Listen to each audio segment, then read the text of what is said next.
बसलेल्या सर्व मंडळीला माझी विनंती, मायबाप संसारातलं देवाला मागायची काही गरजच नाही, कारण की ऑलरेडी सर्व त्याने तुम्हाला दिलेलं आहे महाराज. तुमच्या तोंडामध्ये दात येण्याच्या अगोदर, तुमच्या तोंडामध्ये दात येण्याच्या अगोदर तुमच्या आईच्या स्तनामध्ये दुधाची निर्मिती केलेली आहे. दात नसताना दूध दिलंय आणि दात आल्यानंतर जेवणाची व्यवस्था तो करणारच आहे ना महाराज. संसारिक माणसाने देवाला मागत असताना संसाराविषयी मागूच नका, पण तुमचा माझा स्वभाव आहे वाढावे संतान गृही व्हावे धनधान्य. मागत असताना फक्त देवाला देवाविषयीच मागा. मी खरं सांगू का तुम्हाला, काय भागवतामध्ये गोड मागणी मागितलेली हो भीष्माचार्याने, इतना तो करना स्वामी हो जब प्राण तन से निकले, गोविंद नाम लेकर तब प्राण तन से निकले. देवा उस वक्त जल्दी आना, नहीं शाम भूल जाना, राधे को साथ लाना, तब प्राण तन से निकले. माय बाप, भीष्माचार्याने जी भगवंताला मागणी मागितली ती तुम्ही मागा.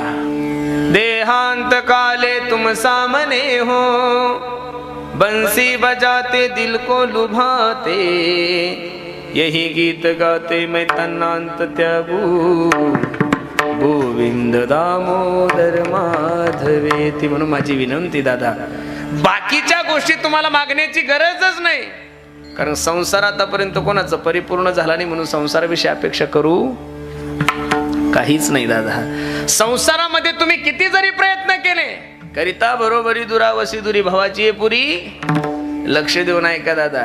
ज्या संसाराचं बीजारोपण दुःखातून झालं त्याला सुखाच्या फळाची अपेक्षा करणं जीवनातलं सगळ्यात मोठं अज्ञान आहे. म्हणून तर महाराज सांगतात ना, सांगा ती कवडी. आता रावणासारखा व्यक्ती जर संसारामध्ये अपूर्ण आहे, तर आपल्यासारख्या 2-2, 4-4 गुण ठेवायला जास्त शायनिंग मारायची. रावणाकडे किती सोनं होतं माहितीये का, किती शुद्ध कांचनाची 7 कोटी गरज सोन्याची होती रावणाकडे, 7 कोटी. बसलेले मंडळी हिशोब करा, रावणाच्या एका चौकटीला 22 क्विंटल सोनं लागलं होतं. किती? तुम्हीच करा कमलेश भाऊ. आता एका चौकटीला 22 क्विंटल सोनं लागलं होतं. किती? 22 क्विंटल गुणिले 7 कोटी. मोबाईल मध्ये हिशोब करायचा असेल तर दुपन येईल, पण हिशोब लागणार नाही, एवढं सोनं होतं राजा रावणाकडे. बरं जाऊ द्या, सोनं सोडून द्या. 80,000 बायका होत्या महाराज. किती? माझ्या देवाला 16,108 बायका आहे महाराज, त्याला कशा 80,000 सांभाळत असेल होते? अवघडच आहे. 80,000 बायका, 1 लाख मुलं, 1.25 लाख नातू. बरं झालं तुमच्या मतदारसंघात जन्माला नाही ते, नाही तर रावणच खासदार, रावणाची बायको मंदोदरी तीच आमदार, आणि बाकीचे इंद्रजित वगैरे जिल्हा अध्यक्ष वगैरे. तुम्ही काहीच करायचं नाही, फक्त मतदान करायचं, जास्त बोलायचं. मग एवढा मोठा राजा रावण होता. रावणासारखा व्यक्ती जर संसारामध्ये अपूर्ण राहिला तर आपल्यासारख्या लोकांनी का अभिमान करायचा. म्हणून माझी विनंती दादा, संपत्ती तर देवाला मागूच नका, कारण की तुमच्या प्रारब्धानं तुम्हाला संपत्ती मिळत असते. अन्न मान धन हे तो, किती जरी प्रयत्न केले तर तुम्हाला संपत्ती नाही मिळणार. काही लोक म्हणतात कष्ट केले की माणूस धनवान होतो. कोण म्हणतंय कष्ट केल्यानंतर माणूस धनवान होतो? अजिबात नाही.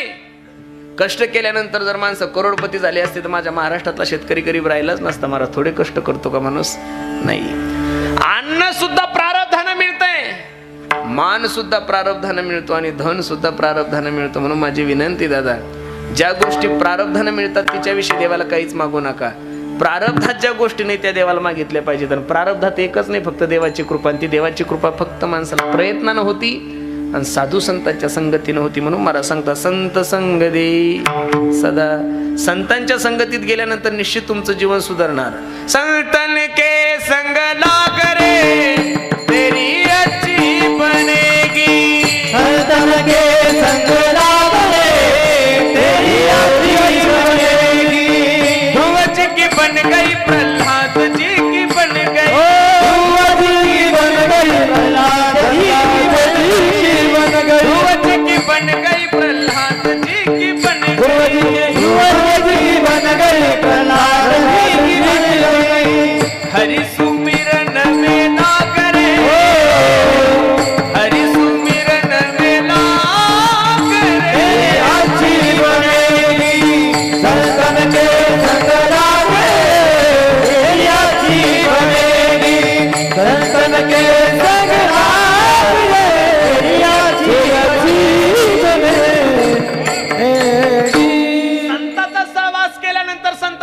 संगती केल्यानंतर जीवनात फायदा काय आहे का? कागा से तो है हंस बनाए. कावळ्याला सुद्धा राजहंस बनवण्याची ताकद आहे. तुम्ही म्हणसाल महाराज वेडे झाले का? कावळा कधी राजहंस होऊ शकतो का? होतो. अरे महाराज, वाल्याकोळी हा कावळा नव्हता का? राजहंस थोडा होता महाराज. वाल्याकोळी कोण होता? कावळाच होता. पण नारदजीच्या संगतीमध्ये गेला, त्याच्यामुळे राजहंस झाला. कोळी याची कीर्ती वाढली, गहन केले रामायण रामादी. म्हणून माझी विनंती दादा, बसलेल्या सर्व मंडळीला, संसाराविषयी काहीच मागू नका. पुनश्च एकदा तुम्हा सर्व मंडळीला विनंती करतो, संसाराविषयी काही मागू नका. याचं कारण संसारातल्या सगळ्या गोष्टी नाशिवंत आहे. नाशिवंताटी प्रिया पुत्र धन बीज ज्याचा क्षीणतेचे फळ. हे जाणार आहे ना. धनानी भूमो पश्वश्य गोष्टी नारी गृहद्वारी जन स्मशानी देहे शितायाम पर लोक मार्गे कर्मानुभव गच्छती जीव एका. दादा, ज्या गोष्टीचा अभिमान आपण करतोय त्या गोष्टी सर्व जाणार आहे. म्हणून बसणाऱ्या सर्व मंडळीला माझी विनंती आहे, 4 गोष्टीचा विचार जीवनामध्ये करू नका. संपत्तीचा करू नका, सत्तेचा करू नका, ज्ञानाचा करू नका, आणि कलेचा सुद्धा करू नका. अभिमान केला की माती होतीच महाराज. सत्तेचा जर अभिमान करसाल तर सत्ता सुद्धा जातीच ना महाराज. सत्तेचा अभिमान केल्यानंतर त्याची काय गती होती याचा प्रत्यक्षात अनुभव तुम्ही महाराष्ट्रामध्ये घेतच आहात. मला काही सांगण्याची गरज नाही. तुम्ही सर्व राजकीयच लोक आहात, बरोबर आहे का नाही? म्हणावं लागतं मी पुन्हा येणार. या या या विरोधी बाकावर बसा. सत्तेत बसू. 105 सीटा असून सुद्धा महाराज विरोधी बाकावर बसावं लागलं. याचं कारण सत्तेचा अभिमान नाही तर काय? मला थोडं थोडं पुढं सरकले असते. जमलं असताना 2.5 वर्ष तुम्ही घ्या, 2.5 वर्ष आम्ही घेऊ. जमलं असतील सोयरीक. पण नाही, सगळं आम्हालाच पाहिजे. मग बसा बसा, पण विरोधी बाकावर जमत नाही महाराज, जरूर आहे का नाही? म्हणून सत्तेचा अभिमान चांगला नाहीये. एक पुढारी माणूस स्मशानभूमीतून जात असताना त्याच्या पायाला खडूक टोचून लक्ष देऊन ऐका कीर्तन. एक पुढारी माणूस स्मशानभूमीतून जात असताना त्याच्या पायाला एक हाडूक टोचला आणि ते हाडूक त्या पुढाऱ्याला बोलू लागले, एक दिन निकले सैर करणे मन में काही अरमान थे. काय गोड बोलू लागलं ते लक्ष देऊन ऐकायचं. थोडं रिपीट कर. एक दिन निकले सैर करने मन में कई अरमान थे, एक तरफ हरियाली थी और एक तरफ स्मशान थे, पैर के तले छुपी हड्डी हड्डी के ये बयान थे, अरे चलने वाले चल संभल कर हम भी कभी इंसान थे. तू जसे खादीचे कपडे घालतोय ना वेड्या, तसं मी सुद्धा खादीचे कपडे घालून फिरायचो, पण माझी सुद्धा माती झाली. म्हणून संसारामध्ये सत्तेचा अभिमान करू नका. मी तर बसलेल्या सर्व मंडळीला विनंती करेल, ग्रामपंचायतच्या सदस्यापासून देशाच्या राष्ट्रपतीपर्यंत जेवढे पदाधिकारी लोक आहेत त्यांना सर्वांना माझी विनंती आहे, तुम्ही जी सत्ता भोगत आहात ही काही तुमच्या बापाची जहागीरदारी नाहीये. आम्ही गोरगरिबांनी तुम्हा लोकांना दिलेला आशीर्वाद आहे महाराज. काय आहे? आशीर्वाद आहे. त्या आशीर्वादाचा उपयोग जर तुम्ही माझ्या समाजाच्या सेवेसाठी करसाल, देशाच्या हितासाठी करसाल, तर या देशाचा इतिहास आहे. चहा विकणाऱ्या माणसाला सुद्धा हा देशाचा पंतप्रधान बनवतो. पण सत्तेचा माज केल्यानंतर दिल्लीतून लोक सुद्धा गल्लीत येतात, हा विसरून चालणार नाही. म्हणून माझी विनंती दादा तुम्हाला, सत्तेचा अभिमान करू नका. दुसरी गोष्ट संपत्तीचा करूच नका, कारण की या जगाचा नेम आहे, आया था नंगा और जाएगा भी नंगा. येताना काही घेऊन आले नाही, जाताना काही घेऊन जाणार नाही. बरोबर आहे का नाही? तुमच्या खेडमध्ये एखादा माणूस येताना काही 4-5 गुंठे घेऊन आला का? नाही हो. बरं, जाताना काही 2-3 ATM? नाही ना दादा, काहीच जमत नाही. तुमच्या खेडमध्ये असं प्रकरण घडलं का हो? एखादा माळकरी माणूस मेला, एखादा वारकरी माणूस मेला आणि त्याच्या गळ्यातली तुळशीची माळ काढली, असं एखादं उदाहरण पाहिलं का तुम्ही? काढणारच नाही. बरं, तुमच्या खेडमध्ये नाही, तुमच्या पुणे जिल्ह्यामध्ये एखादा गोल्डन मॅन मेला, ज्याच्या गळ्यामध्ये 10-5 किलो सोनं आहे, हातात अंगठ्या आहे, घडी सोन्याची आहे, तो मेल्यानंतर सोबत येत का काढून घेतात? काढून घेतात का सोबत येत? मी नाही बोलत, माझ्या बांधुनिया देती काळाची हाती, यमाची हाती भूषणे घेती, काळोनिया भूषणे घेती, काळोनिया. मी माझ्या पदरचं काहीच बोलत नाही. तुकोबरायचं प्रमाण खोटं कसं म्हणता येईल दादा? बांधोनिया देती हो यमाची हाती, भूषणे हे घेती, काढोनिया. अरे या संसारातले लोक एवढे हलकट आहे महाराज, रडता रडता हातातल्या अंगठ्या उपसतात. काही गरज नसते महाराज लोकांना. म्हणून माझी विनंती, जीवनामध्ये कोणत्याच गोष्टीचा अभिमान करू नका. कधी कधी प्रवासामध्ये मी जात असताना मला युट्यूब पाहायचं खूप नाद आहे महाराज. मग तुम्ही म्हणता तुम्ही युट्यूबवर काय पाहता? मी मोठ्या मोठ्या लोकांचं काही राजकीय लोकांचे भाषणं वगैरे.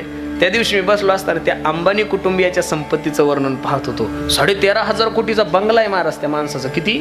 13,500 कोटी. बाबा बाबा बाबा बाबा. त्या नीता अंबानीचं वर्णन पाहिलं. 3.5 लाख रुपयाचा चहा पिती ती. किती? 3.5 लाख रुपयाचा चहा, 20,000 रुपये लिटरचं पाणी. आपल्याला सोनं पाहायला भेटत नाही, तिची टॉयलेट सोन्याची आहे महाराज. 350 कोटी रुपयाचा मोबाईल आहे. किती? 350 कोटी रुपयाचा मोबाईल. किती बाबा. एक ड्रेस एकदा घातला की परत घालत, एक पर्स एकदा वापरली की परत वापरत नाही, एक चप्पल एकदा वापरली. किती बाबा डोकं बंद पडलं माझं. पण माझा प्रश्न आहे, कबीर महाराज सांगतात काय गोड वर्णने. कबीर महाराज सांगतात, अपने खातिर महल बनाया, अपने खातिर महल बनाया और आप ही जाकर जंगल सोया. 50 कोटीचं घर बांधा किंवा 50,000 कोटीचं घर बांधा दादा, शेवटचा मुक्काम तर तुमचा पत्राच्या रूम मध्येच. मग एवढा अहंकार करायचा कशाला? म्हणून माझी विनंती दादा, संपत्तीचाही अभिमान करू नका, कलेचाही अभिमान करू नका. जेवढे काही महाराज मंडळी असतील, गुरुजन मंडळी असतील, त्यांना माझी विनंती दादा, आपण जे 2-4 बोल वाजवतोय, आपण जे 2-4 अभंगावर कीर्तन करतोय, आपण ज्या 2-4 चाली म्हणतोय, हा माझ्या ज्ञानोबराय तुकोबाराने तुम्हाला दिलेला आशीर्वाद आहे महाराज. काय दिलेला आहे? आशीर्वाद आहे. त्या आशीर्वादाचा उपयोग जर तुम्ही चांगला केला तर बरं आहे, नाही तर कधी काय होईल काही सांगता येत नाही महाराज. जोपर्यंत तुमचा आवाज चांगला आहे तोपर्यंत नक्कीच तुम्हाला जादूगर म्हणतील. पण आवाज खराब झाल्यानंतर लोक काय म्हणतील काही सांगता येत नाही. अरे ज्या जगन्नाथ अण्णा पवार यांचं कीर्तन ऐकण्यासाठी आमच्या पैठणच्या वाळवंटामध्ये 2-2 लाख लोक 1-1, 1.5 तास अगोदर येऊन बसायचे. वेदांत वाचस्पती महाराष्ट्रामध्ये फक्त आमचे जगन्नाथ अण्णाच झाले महाराज. एवढी सुंदर व्यक्ती होती. जोग महाराजांचं वर्णन, मामासाहेबांचं वर्णन, ज्ञानोबरायचं वर्णन फक्त आणि फक्त जगन्नाथ अण्णांनीच करावं महाराज. पण त्या अण्णांना ज्यावेळेस अन्ननलिकेचा कॅन्सर झाला आणि अण्णाचं बोलणं बंद झालं, समाजाचं द्यावं सोडून महाराज घरच्या लोकांनी लवकर पाहिलं आणि ही समाजाची रीत आहे दादा. लोक खूप हुशार आहे. लोक कीर्तनकार फक्त गावात येऊस तर फोन करतात, कधी येणार महाराज, कुठं आहो महाराज. बस एकदा कीर्तन संपलं, बुक्का लावला, पाकिट दिलं, मग ते धडकलं का मेलं बायपासला. लोकायला काही घेणं देणं. समाजाचा नियम आहे दादा हा.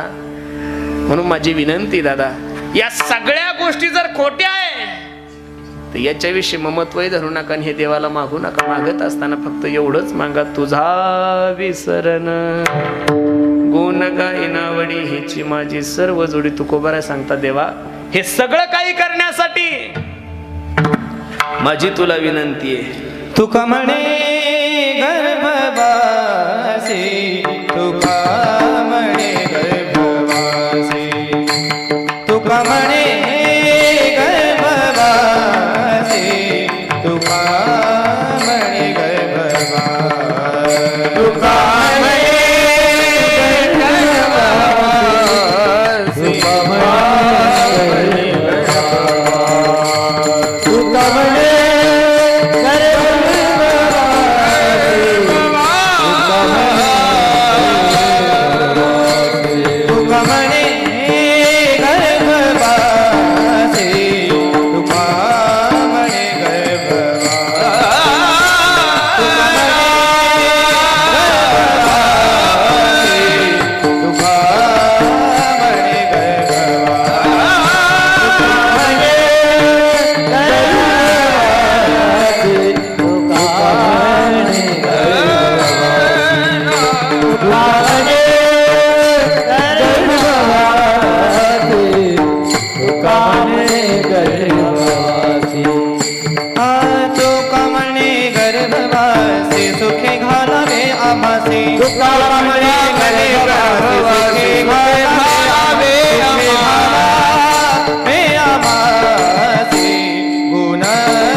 सांगतात, देवा हे सर्व काही करण्यासाठी आम्हाला काय सुखे घालावे आम्हासी.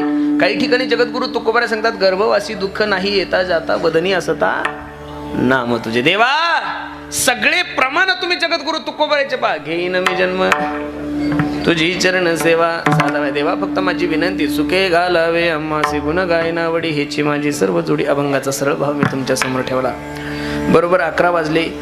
मी अजून 10-5 मिनिटं तुमचे घेणार आहे, कारण आज जागराचा दिवस आहे. कसा आहे जागराचा दिवस? मी आवर्जून कीर्तनामध्ये सांगत असतो दादा, आज महाराष्ट्रातील प्रत्येक कीर्तनकारावर एक जबाबदारी आहे.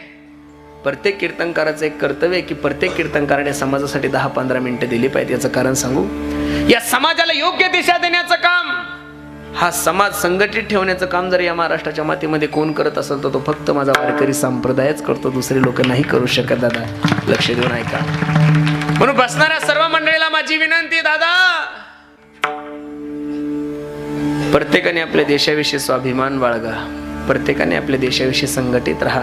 मायबापाची सेवा करा.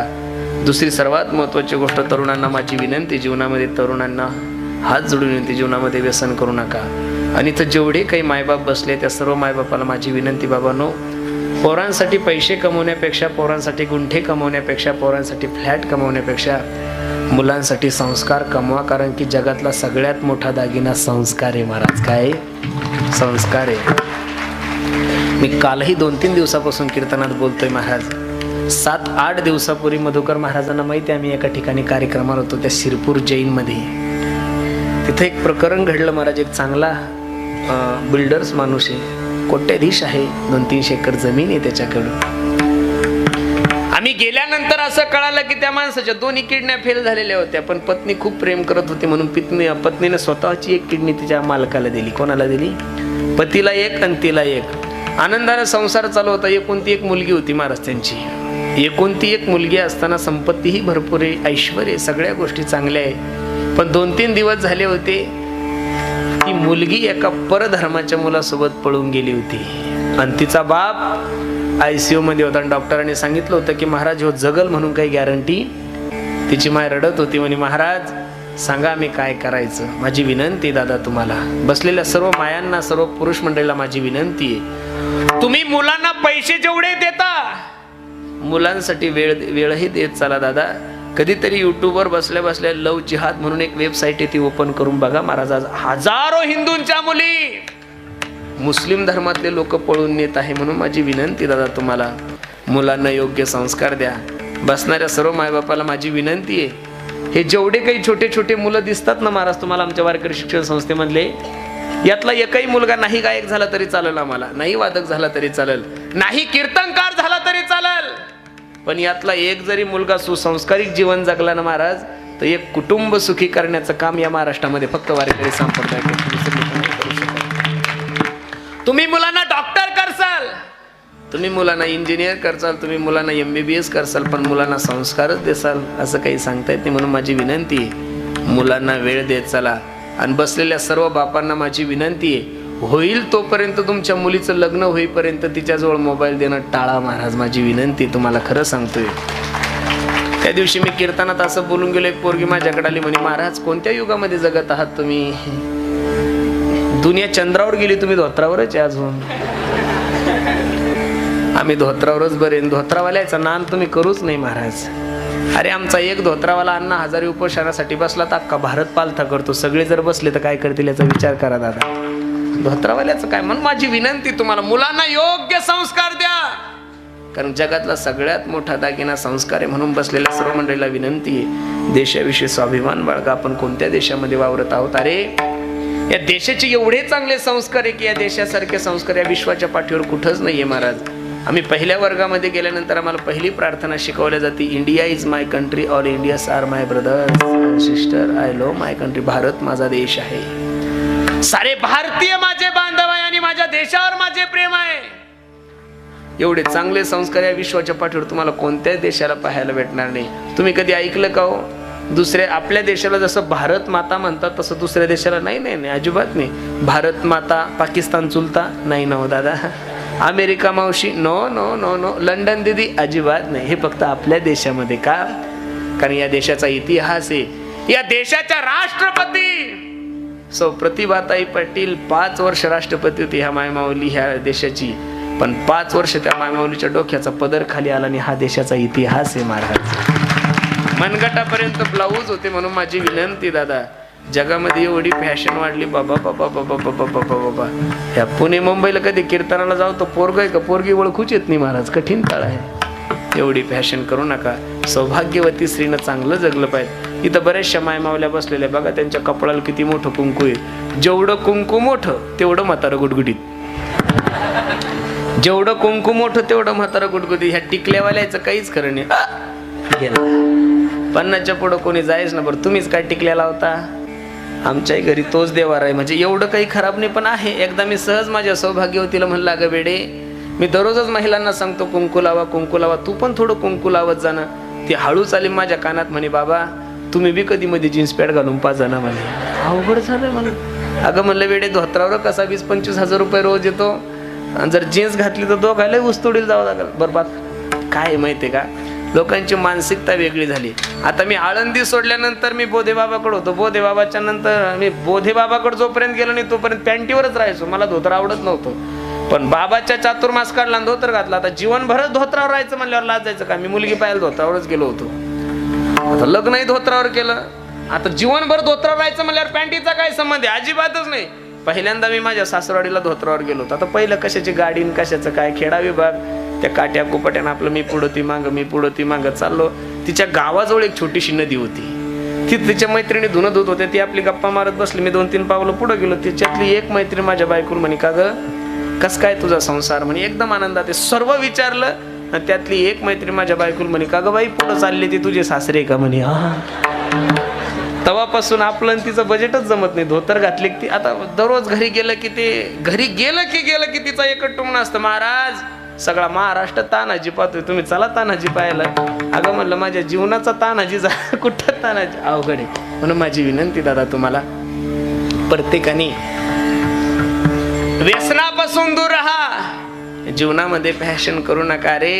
उघड्या नागड्या फिरणाऱ्या लोकांचा इतिहास नाही घडला दादा. उघड्या नागड्या लोकांना फक्त लोक टीव्ही मध्ये पाहतात, पण घरामध्ये फोटो अहिल्याबाई होळकरांचेच लावतात महाराज. घरामध्ये फोटो जिजाबाई साहेबाचेच लागलेले, घरामध्ये फोटो झाशीची राणी लक्ष्मीबाई यांचेच लागलेले. म्हणून माझी विनंती दादा, जगातलं सगळ्यात मोठा दागिना संस्कार आहे. म्हणून मुलांना योग्य संस्कार द्या. आणि सर्वात महत्वाची गोष्ट तरुणांना माझी विनंती, पोरांनो, जीवनामध्ये तुम्हाला काय मौज मजा करायची ती करा. गड्यावर चांगले कपडे घाला. एवढे सुंदर कपडे घाला की लोकांनी तुमचे कपडे पाहिले की लोकांची आग झाली पाहिजे. हो द्या ना, किती जरी आग झाली तरी त्याला मुळव्याध होईल. आपण काय ढिलं पडायचं, अजिबात ताण नाही घ्यायचा. हातात अंगठ्या घाला, गळ्यामध्ये गळा भरून सोनं घाला, लाजू नका. काय कमी केलंय तुमच्या मायबापाने तुम्हाला. सगळे गुंठा मंत्री येणार आहे तुम्ही. एक गुंठा ऐकलं की सोनं सोनं.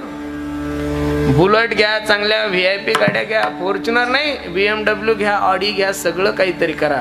पण माझी एक लेकराची तुम्हाला विनंती, दारू पिऊन तुम्ही तुमचंही जीवन बर्बाद नका करून दुसऱ्याचे लेकी बाळीचंही जीवन बर्बाद नका करू दादा. कारण या देशाला ना भारत पाकिस्तान पासून भीती आहे, ना बांगलादेश पासून भीती, ना नक्षलवाद्यापासून भीती आहे. या देशाला सर्वात मोठी जर भीती कशापासून असेल तर फक्त व्यसन आणि फॅशन. तरुण पोरांना माझी विनंती दादा, जीवनामध्ये व्यसन करू नका. आणि सर्वात महत्वाची गोष्ट, प्रत्येकाने आपल्या मायबापाची सेवा करा. मी दररोज सांगतोय, स्वामी तिन्ही जगाचा आई विना भिकारी, स्वामी तिन्ही जगाचा आई विना भिकारी. मायबाप, ज्या दिवशी तुमच्या जीवनातली माय जाईल, ज्या दिवशी तुमच्या जीवनातला बाप जाईल, त्या दिवशी समजून चला माणूस पोरका होतोय. म्हणून बसलेल्या सर्व मंडळीला विनंती आहे, या जगातलं चालतं बोलतं दैवत तुमचे मायबाप आहे. मायबाप हा पांडुरंग परमात्मा आपल्या महाराष्ट्राचा आराध्य दैवत आहे. एवढे वर्ष झाला तो बाबा कट्यावर हात ठेवून उभाय, पुंडलिकानं काहीच केलं नाही, फक्त मायबापाची सेवा केली. म्हणून मी दररोज सांगतोय, आई माझी मायेचा सागर हो, दिला तिने जीवनाला आकार. आई वडील माझे थोर, काय सांगू त्यांचे उपकार. जीवनाच्या वाटेवरती किती असतो त्यांचा धार.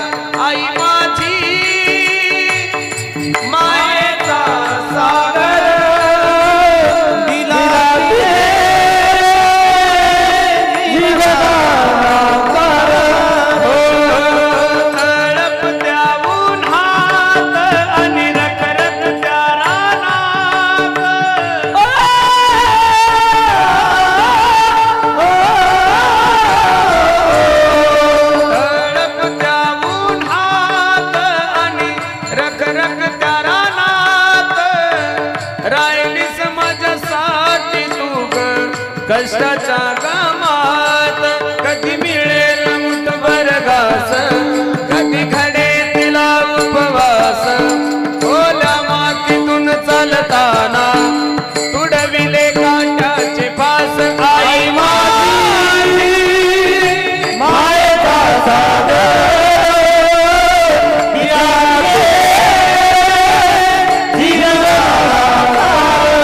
नभीची चांदणी तू ग चंदनाची पोर.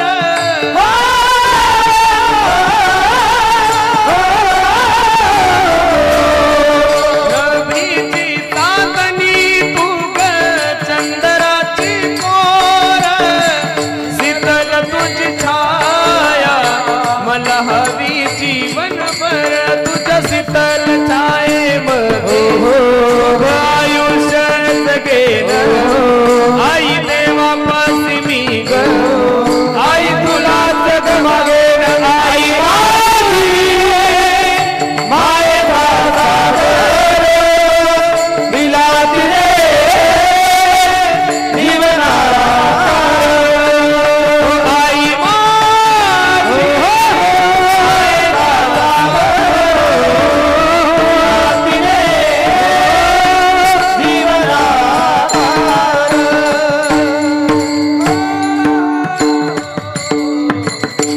म्हणून बसणाऱ्या सर्व मंडळीला माझी विनंती आहे, प्रत्येकाने आपल्या आई वडिलाची सेवा. काही लोक म्हणतील आम्ही आई बाबाची सेवा करते, करता ना तुम्ही, पण लग्नाच्या अगोदर. एकदा का लग्न झालं आलील हे मंगलाष्टक झालं की पोराशे पागलच होतात महाराज. तदैव लग्नम श्रुतम तदैव ताराबलम चंद्रबलम तदैव विद्याबलम चंद्रबलम तदैव लक्ष्मी पदे मनसा स्मरामी. 22 वर्षाच्या पोराला आई सोडून दुसरी बाई दिसत नाही, ते पोरग लग्न झाल्यावर आई समोरच उभी असते तरी म्हणतं माय ती कुठं गेली. काय जादू असेल महाराज. वारे जमाने तेरी हद हो गई, वारे जमाने तेरी हद हो गई. बीबी हम दर्द मसर दर्द हो गई हो. वारे बीबी हम दर्द और माँ सरदर. काय झालं काही कळत नाही दादा. बड़ी मेहनत से जिसने पाला तुझे, आज वो तेरी मोहताज हो गई. कल की छोकरी म्हणजे कालची बायको. कल की छोकरी ओ सर का ताज हो गई. बीबी के सामने मारत हो गई हो. म्हणून बसणाऱ्या सर्व मंडळीला माझी विनंती, पोरांसाठी पैसे कमवण्यापेक्षा पोरांसाठी संस्कार कमवा, नाही तर म्हातारपणी लटकते रे ना रे. अवघड मी तुझ्यासाठी जीवन जाळले रे बाळा, तुने नाही पाणी पाजिले. ही परिस्थिती तुमच्या जीवनामध्ये येऊ नसेल वाटत असेल तर प्रत्येका आपल्या मुलाला योग्य संस्कार द्या. आई वडिलाची सेवा करा, धर्माची सेवा करा, गाईची सेवा करा. खूप गोड नियोजन तुम्ही सर्व ढोरेवाडीकर ग्रामस्थ मंडळीने केलं महाराज. द्यावे तेवढे धन्यवाद देतो तुम्हा सर्व मंडळीला. आपल्या तालुक्यात सुद्धा एवढं सुंदर सप्ताह नसल होतो महाराज. तालुक्यामध्ये खरं सांगतो काय गोड नियोजन तुम्ही सर्व मंडळी केलं. मी दररोज सांगतो महाराज, महाराष्ट्रामध्ये प्रत्येक ठिकाणी आम्ही कीर्तनाला जातो. 4 राज्यामध्ये कीर्तन चालू आहे, दररोजचे 2 कीर्तन चालू आहे महाराज. कीर्तनाला अजिबात कमी नाही. पण पुण्यासारखा ऐश्वर्या सप्ताह महाराष्ट्रात दुसरे लोक करू शकत नाही महाराज. काय गोड आहे हे वातावरण. हा हा हा हा हा नजर लागाव एवढा सुंदर कार्यक्रम आहे महाराज. जेवढी सुंदर डेकोरेशन आहे तेवढीच सुंदर माईक सिस्टीम आहे महाराज. बरोबर आहे का नाही. आणि विशेष आहे महाराज, हे सगळं गावचंच आहे. बरोबर आहे का नाही. हे कुठलं आहे, गावचं आहे महाराज. आणि गावचं असो नाही, सेवेत हे परत कशात आहे, सेवेत आहे महाराज. मंडप सेवेत. बाबा काय आनंद आहे महाराज, खूप सुंदर आहे. द्यावे तेवढे धन्यवाद तुम्हाला सर्व मंडळीला आहे. कार्यक्रमासाठी उपस्थित सर्वच गुणीजन मंडळी, प्रामुख्यानं 7 दिवसापासून ज्यांनी आपल्या पखवादाने तुम्हा सर्व मंडळीला वेडं केलंय असं आमच्या भागाचं वैभव असं आमचे नागेश महाराज गोळे दादाच्याही चरणी मी माझा माता ठेवतो. ज्यांनी गोड असं तुमच्या सर्वांच्या कानाला अशी मोहिनी घातली असे असणारे सर्वच गायनाचार्य, त्यामध्ये प्रामुख्यानं माझे परम मित्र संगीत विशारद आमचे मधुकर महाराज अवचार, दादाच्याही चरणी मी माझा माता ठेवतो. ज्यांची ही सुंदर वारकरी शिक्षण संस्था आहे महाराज, असं आमच्या भागाचं वैभव असणारे आमचे गणेश दादा जटाडे, दादाच्याही चरणी मी माझा माता ठेवतो. मग अशी आमच्या कमलेशनं फोन केला त्यांना, म्हणे महाराज केव्हा शिकता तुम्ही? ते म्हणे कसं येऊ का नको, जर नाही आले म्हणे तर तुमचा इन्काउंटरच. असंच आहे महाराज, हे लोक प्रेमही खूप करतात, पण चुकलं की डायरेक्ट इन्काउंटरच डिश. अहो ते टू व्हीलरवर आलं महाराज, त्याला वाटलं काही सांगता येत नाही, ते कमलेश आहे ना. बरोबर आहे का नाही? ते प्रेमाचं भांडण आहे, कशाचं भांडण आहे?